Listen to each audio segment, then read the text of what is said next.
So చాలామంది JNTH one time chance exams రాస్తూ ఉన్నారు. అయితే వన్ టైం ఛాన్స్ ఎగ్జామ్స్లో అందరినీ పాస్ చేస్తారు లేదని ఒక వీడియో అయితే జేఎన్టీ యూనివర్సిటీ అప్డేట్స్ ఛానల్లో చేశాను. అంతవరకు చూడండి, ఉన్నట్టయితే చూడండి. సో ఇక ఎగ్జామ్స్ 21 మే నుంచి స్టార్ట్ అవుతున్నాయి. రివైజ్డ్ టైం టేబుల్స్ కూడా అందులో షేర్ చేశాను టెలిగ్రామ్లో. ఆ గ్రూప్లో జాయిన్ అవ్వండి. ఇంతవరకు ఈ ఛానల్ సబ్స్క్రైబ్ చేసుకోండి, వీడియో లైక్ చేయండి, షేర్ చేయండి. Telugu engineering education JNT university updates channel subscribe చేసుకొని మీకు ఉపయోగపడుతుంది. ఇక JNTH one time chance exams రాసే వాళ్ళకి ఎవరైతే ఉన్నారో వెరీ వెరీ ఇంపార్టెంట్ క్వశ్చన్స్.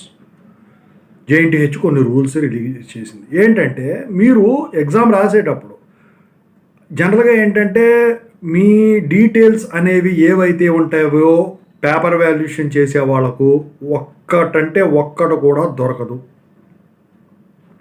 అవి ఏమి ఇవ్వరు, బార్కోడ్ చింపేసి ఇస్తారు. ఆఫ్లైన్ పేపర్ వాల్యుయేషన్కైనా ఆన్లైన్కైనా.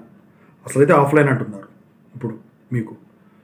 అయితే మీరు కొంతమంది పోయినసారి ఎగ్జామ్స్ రాసినప్పుడు ఇంటర్నల్ మార్క్స్ నాకు ఇన్ని తక్కువ ఉన్నాయని, ఇంటర్నల్ మార్క్స్ ఇన్ని ఉన్నాయి పాస్ చేయండి అని చెప్పేసి కొంతమంది చివరిలో రాయటం, లేకపోతే ఫోన్ నెంబర్లు అడ్రస్ డీటెయిల్స్ ఇచ్చేసి చివరిలో రాయటం, బుక్లెట్లో చేయటం, లేకపోతే డబ్బులు పెట్టి వెళ్ళటం, ఇలాంటివి చేసిన వాళ్ళు ఎవరన్నా ఉన్నట్టయితే ఇంతకుముందు ఇక ఆ పనులు మానుకోండి.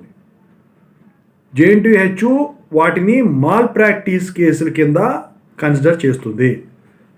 వాళ్ళు సెవరల్ మాల్ ప్రాక్టీస్ కేసులకు సంబంధించిన రూల్స్ అండ్ రెగ్యులేషన్స్ రిలీజ్ చేశారు. ఆ రూల్స్ అండ్ రెగ్యులేషన్స్ వీటికి కూడా అప్లై అవుతాయి. ఓకేనా?